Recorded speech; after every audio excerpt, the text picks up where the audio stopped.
2024 کا جو الیکشن چوری کیا گیا ہے اور اس کو تسلیم کر لیں، اور یہ جو مینڈیٹ چوری اور یہ جو جعلی نظام مسلط ہے اس کو تسلیم کر لیں، اور اس کے خلاف کوئی تحریک نہ چلائیں، اور اس کے خلاف آپ باہر نکل کے بولیں مت۔ باہر ہم آپ کو رہا کر دیتے ہیں، بنی گالہ جانا چاہتے ہیں، زمان پارک جانا چاہتے ہیں، خیبر پختونخوا ہاؤس جانا چاہتے ہیں، جہاں جانا چاہتے ہیں چلے جائیں، لیکن بس اس جعلی نظام کو کچھ نہ کہنا، یہ جعلی نظام چلتا رہے۔ اب یہ جعلی نظام جو ہے، اس کا مطلب ہے کہ آپ اگر جعلی نظام کو تسلیم کرتے ہیں تو آپ اپنے اصولوں کو تو فنا کریں گے ہی، لیکن اصل کیا ہے، اگر آپ نے اس جعلی نظام کو قبول کر لیا تو اس کا مطلب ہے کہ مستقبل میں پھر آئین، قانون، جمہوریت، الیکشن کمپین، سیاسی جماعتیں، یہ سب وہ ہیں، ایک بالکل فراڈ ہے، اس کے علاوہ کچھ نہیں ہے، کہ ایک فراڈ نظام ہوگا۔ اور اس لیے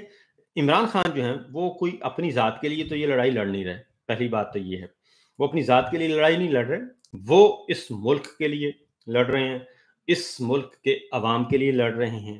اور ڈیموکریسی کے لیے لڑ رہے ہیں، قانون کی حکمرانی کے لیے لڑ رہے ہیں، آئین کی بالادستی کے لیے لڑ رہے ہیں، آزاد عدلیہ کے لیے لڑ رہے ہیں، اور آزاد میڈیا کے لیے لڑ رہے ہیں، کیونکہ ملک میں اگر جمہوریت ہوگی، آئین قانون نام کی کوئی چیز ہوگی تو عدلیہ بھی آزاد ہوگی، میڈیا بھی آزاد ہوگا، اور عوام کے حقوق کا تحفظ بھی رہے گا۔ کیونکہ عمران خان نے تو اپنا عروج دیکھ لیا، اور اس وقت بھی وہ دنیا کے مقبول ترین رہنماؤں میں سے ایک رہنما ہے، اور ان کی سیاسی جماعت اور ان کا ووٹ بینک دنیا کے ٹاپ 5 ٹاپ 6 سیاسی جماعتوں میں ان کا شمار ہوتا ہے، اور وہ شہرت کی بلندیوں کو چھو رہے ہیں، اور ان کے پاس عزت بھی ہے، شہرت بھی ہے، دولت بھی ہے۔ وہ اپنے لیے تو یہ لڑائی لڑ نہیں رہے، وہ جیل میں اگر بیٹھے ہیں تو وہ اپنی ذات کے لیے نہیں بیٹھے، انہوں نے وزارت عظمیٰ نہیں وہ مانگ رہے، وہ یہ نہیں کہتے کہ جی مجھے اقتدار چاہیے اور میں واپس آؤں اور مجھے سیدھا وزیر اعظم ہاؤس بھیج دیں، وہ یہ بھی نہیں مانگ رہے۔ وہ تو یہ کہتے ہیں کہ آپ کسی قاعدے اور ضابطے کے تحت آئیں، اگر آپ نے ترقی کرنی ہے، پاکستان کو آگے لے کے جانا ہے تو پھر اس میں قانون ہونا چاہیے، آئین ہونا چاہیے، عدلیہ آزاد ہونی چاہیے، جمہوریت ہونی چاہیے، یہ سب کچھ ہونا چاہیے۔ اب یہ وہ اپنی ذات کے لیے نہیں لڑ رہے، اور یہ بات تو طے شدہ ہے، کیونکہ اور پھر جو اس وقت جعلی نظام ہے مسلط، اور ہمارے فیلڈ مارشل ہیں اس سارے کو سپورٹ کر رہے ہیں، کیونکہ ان کے اوپر وہ ہیں، اور کیونکہ یہ ہم نہیں کہتے، یہ کوئی اب یہ میری اور آپ کی بات نہیں ہے، بلکہ یہ ان کے ایسا بھی نہیں ہے کہ جو سسٹم کی مخالفت ہے، اس جعلی نظام کی مخالفت کر رہے ہیں وہ کہ نہیں، یہ حکمران جماعت خود کہہ رہی ہے، یعنی خواجہ آصف صاحب وزیر دفاع، رانا ثناء اللہ صاحب، کل رانا ثناء اللہ صاحب نے کہا کہ دیکھیں ہم پوری کوشش کریں گے کہ عمران خان کو جیل میں رکھا جائے، جتنی کوشش ہوگی ہم عمران خان کو جیل میں رکھنے کی کوشش کریں گے، کیونکہ عمران خان باہر آئے گا تو وہ ہمیں پکڑے گا، وہ ہمیں نقصان پہنچائے گا۔ بھئی وہ کیوں نقصان پہنچائے گا؟ ان کے ہاتھ میں کون سا تلوار ہے؟ وہ تو سیدھا سیدھا عدلیہ کو آزاد کرے گا، میڈیا کو آزاد کر دے گا، اور جمہوریت آ جائے گی، رول آف لا آ جائے گا، جو جس کی سزا ہے وہ سسٹم نے دینی ہے نا، آئین اور قانون نے دینی ہے، کوئی عمران خان نے تو نہیں دینی۔ پہلے بھی عمران خان کے دور میں کوئی مقدمہ ان کے خلاف نہیں بنا، بلکہ پچھلے مقدمات چلے آ رہے تھے، وہ چلتے رہے، اور یہ سلسلہ تھا۔ تو اب یہ کہتے ہیں جناب، یہ اپنی، اور دوسرا ہے کہ جب بھی ان کے ساتھ بارگین کرتے ہیں، انہیں یہ بھی کہا گیا کہ آپ عمران خان کو کہا کہ باہر چلے جائیں۔ اگر واقعتاً 9 میں اتنا بڑا جرم ہے تو پھر تو بھئی 6 ماہ کے اندر اندر، 3 ماہ کے اندر اندر سپیڈی ٹرائل میں سزائیں ہو جاتی ہیں، کوئی مسئلہ نہیں ہوتا، لیکن عمران خان صاحب کو رکھا ہوا ہے، شاہ محمود قریشی صاحب سینئر موسٹ سیزنڈ وزیر خارجہ پاکستان کے رہ چکے ہیں جی، ان کو رکھا ہوا ہے۔ Doctor Yasmin Rashid cancer survivor اور ویلفیئر کا کام کرنے والی خاتون، 70-75 سال عمر ہے، ان کو جیل کی کال کوٹڑی میں رکھا ہوا ہے۔ اعجاز چودھری صاحب ہیں، سینیٹر ہیں، میاں محمود رشید صاحب ہیں، عمر سرفراز چیمہ ہیں، اور بے شمار لوگ ہیں جو بیچارے جیلوں میں گل سڑ رہے ہیں۔ پھر وہ جو فوجی عدالتوں سے سزائیں پانے والے ہیں وہ گل سڑ رہے ہیں، ان کو رکھا ہوا ہے۔ اور پھر یہ ہے کہ ان کی نگرانی، اور ان کو بھی یہی بات کہی جا رہی ہے کہ بس آپ لکھ کے دے دیں اور بات ختم کریں گے۔ تو اصل معاملہ یہ نہیں ہے کہ 9 مئی بہت بڑا جرم ہوا ہے، بلکہ 9 مئی ایک بارگیننگ چپ کے طور پر استعمال کیا جا رہا ہے۔ اب علیمہ خان صاحبہ کی ملاقات نہیں ہوئی، اور سلمان اکرم راجہ صاحب کی ملاقات ہوئی، ان کی 2 بہنوں کی ملاقاتیں ہوئیں، نورین خان اور ڈاکٹر عظمیٰ خان۔ انہوں نے باہر آ کے جو بتایا، انہوں نے کہا جی عمران خان صاحب کو بدترین حالت میں رکھا ہوا ہے، بری ترین جیل میں رکھا ہوا ہے، اور وہ جب بھی آتے ہیں پسینے سے شرابور ہوتے ہیں، اور وہ گلا بالکل نہیں کرتے، کوئی گلا نہیں، کوئی شکوہ نہیں، کوئی شکایت نہیں، اور وہ چیخو پکار بھی نہیں کر رہے کہ او ہو مجھے مار دیا، مجھے جیل میں رکھا ہوا ہے۔ وہ آتے ہیں ہنستے مسکراتے ہوئے آتے ہیں، گپ شپ لگاتے ہیں اور چلے جاتے ہیں۔ تو نورین خان صاحبہ نے آج کہا ہے کہ برے ترین حالات میں رکھا ہوا ہے ان کو، اور یہ جو کمپیئر کرتے ہیں نا نواز شریف اینڈ کمپنی کے جناب ہم نے جیل کاٹی ہے، وہ جیلیں ایئر کنڈیشن جیلیں اور اندر چھوٹے چھوٹے بنگلے بنے ہوئے ہیں، اور جہاں پہ ہر چیز ڈرائنگ روم بھی ہے، ڈائننگ بھی ہے، ڈرائنگ بھی ہے، بیڈ روم بھی ہے، اور اٹیچ باتھ ہے، وہ سب کچھ۔ تو اس لیے وہ کہتے ہیں کہ وہ جیلیں نہیں، وہ تو سہولتوں کا سامان تھا اور ہر سہولت اندر میسر تھی۔ اس لیے جیل عمران خان کی ہے، اگر کسی نے دیکھنا ہے تو جا کے دیکھ سکتا ہے، وہ ایک سیل میں رکھا ہوا ہے۔ ان کی اہلیہ بشریٰ بی بی کو بھی رکھا ہوا ہے، حالانکہ ان بیچاری کا ایسا کوئی رول ہے نہیں، اور وہی پولیٹیکل وکٹمائزیشن ان کے ساتھ رکھا ہوا ہے۔ اور اگر ان کے پاس تھا، جو جیسے وہ ایک داستان تھی، جو وہ ایک فائل لے کے گئے تھے اور فائل میں بڑا کچھ تھا، تو بھائی 3.25 سال ہو گئے ہیں، پھر اسی فائل کو کھول لیں اور ان کو ٹرائل کر دیں، ان کا ٹرائل کریں اور بتائیں جناب یہ سارا کچھ آپ کا ہے۔ تو اس لیے، اور پچھلے 3.25 سال ہو گئے، یعنی کہ بدقسمتی دیکھیں کہ پہلے ہماری ملٹری اسٹیبلشمنٹ جو ہے، ملٹری لیڈرشپ پچھلے 40 سال سے 35 سال سے ایک بات کہتے کہتے تھک گئی۔ 1990 سے یہ سلسلہ شروع ہوا ہے۔ محترمہ بے نظیر بھٹو کی پہلی حکومت اس بنیاد پہ ختم کی تھی کہ کرپشن بہت ہو گئی ہے، پھر محترمہ بے نظیر بھٹو کو لا کے ختم کر کے نواز شریف صاحب کو لایا گیا، پھر کرپشن،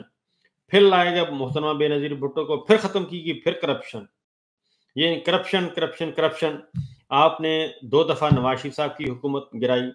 2 دفعہ محترمہ بے نظیر بھٹو کی حکومت گرائی کرپشن کی بنیاد پہ۔ اس کے بعد پھر آ گیا ماشاء اللہ اکتوبر 99 کا، کیونکہ آرمی چیف کا طیارہ اغوا کروا دیا گیا تھا، تو وہ اس کے بعد پھر یہ ہوا۔ انہی جماعتوں کے ساتھ پھر NRO 1 NRO 2 کر کے، کبھی آپ کہتے ہیں کہ یہ کرپٹ لوگ ہیں، کبھی آپ کہتے ہیں کہ نہیں یہ بہت اچھے لوگ ہیں، یعنی کہ آپ خود ہی کلیئر نہیں ہیں کہ آپ نے پاکستان کو آگے کیسے لے کے جانا ہے۔ کرپٹ ٹولے کو ساتھ لے کے رکھنا ہے، یا کرپٹ ٹولے کو کے ساتھ ان کو ایسی قیادت چاہیے جس کی وہ باغیں ہیں وہ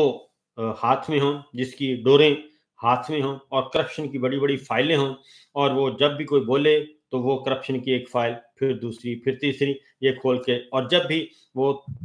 سربسجود ہو جائے تو فائلیں واپس رکھ دی جاتی ہیں۔ اب میرٹ پہ سوچنے کی بات ہے، افسوس ہوتا ہے، پہلی بات ہے افسوس ہوتا ہے، سخت افسوس ہوتا ہے کہ 3.25 سال ہو گئے ہیں، عمران خان کی حکومت مرکز میں تھی، پنجاب میں تھی، اور کشمیر میں تھی، گلگت بلتستان میں تھی، اور آپ کی خیبر پختونخوا میں مسلسل تیسری، بلوچستان میں ایک بھی کرپشن کا کیس نہیں ملا نیب کو، ایک بھی، کسی عمران خان کے خلاف نہیں ملا، کسی وزیر کے خلاف نہیں ملا، ایک بھی کیس نہیں ملا اب تک۔ 3.25 سال ہو گئے ہیں، نیب ہاتھ پہ ہاتھ رکھ کے بیٹھا ہے، کوئی کیس نہیں ملا۔ اور کیس بنایا کیا؟ القادر ٹرسٹ یونیورسٹی کا بنایا، جو وہ یونیورسٹی جو آج بھی ایجوکیشن دے رہی ہے فری، اور دینی تعلیم، دنیاوی تعلیم فری دے رہی ہے، وہ کیس بنایا۔ اور تاریخ میں، پاکستان کی تاریخ میں پہلی دفعہ باہر سے کوئی پیسہ ریکور ہوا، 190 ملین پاؤنڈ پاکستان کی تاریخ میں کبھی نہیں ہوا، اور وہ 190 ملین پاؤنڈ نیب کی کارکردگی شیٹ میں شامل ہے کہ جی ہم نے یہ کام کیا۔ وہ پیسہ ریکور ہو کے پاکستان آیا، سپریم کورٹ اور پنجاب اور فیڈرل گورنمنٹ کے خزانوں میں گیا، اور اس کی سزا آپ دے رہے ہیں اس بات کی۔ پھر توشہ خانہ کی سزا دی جا رہی ہے، وہ ابھی کیس لٹکا ہوا ہے۔ اب توشہ خانہ جو ہے اس میں کوئی غیر قانونی کام نہیں ہوا، کوئی غیر قانونی کام نہیں ہوا، ابھی تک بھی وہ توشہ خانہ چل رہا ہے۔ اس وقت بھی شہباز شریف صاحب ایک دفعہ وزیر اعظم بن چکے ہیں، 2 دفعہ بن چکے ہیں، درمیان میں کاکڑ صاحب بن چکے ہیں، وہ توشہ خانہ ابھی بھی چل رہا ہے، پوری دنیا میں رائج ہے، ایک قانون ہے، اور وہ ایک مقدمہ اس کی اب سزا کے لیے رکھا ہوا ہے، وہ بھی بارگیننگ کے لیے رکھا ہوا ہے، بتائیں جی کیا کرنا ہے۔ تو افسوس یہ ہوتا ہے کہ آپ نے اپنے ہی تمام اصول توڑ دیے، 35 سال کے اصول. اسی لیے تو آپ کو مزاحمت ہو رہی ہے. آپ کے اپنے فیملی ممبرز نہیں مان رہے، آپ کے اپنے بچے نہیں مان رہے، آپ کے اپنے والدین نہیں مان رہے، آپ کے بہن بھائی نہیں مان رہے. وہ کہتے ہیں کہ جناب آپ کر کیا رہے ہیں؟ 35 سال سے آپ نے یہ کہانی سنائی اور 35 سال کے بعد آپ کہہ رہے ہیں کہ اب یہ کہانی، اس کہانی کو ختم کر دیں، اب یہ نئی کہانی سنیں. وہ بہت اچھے ہو گئے ہیں.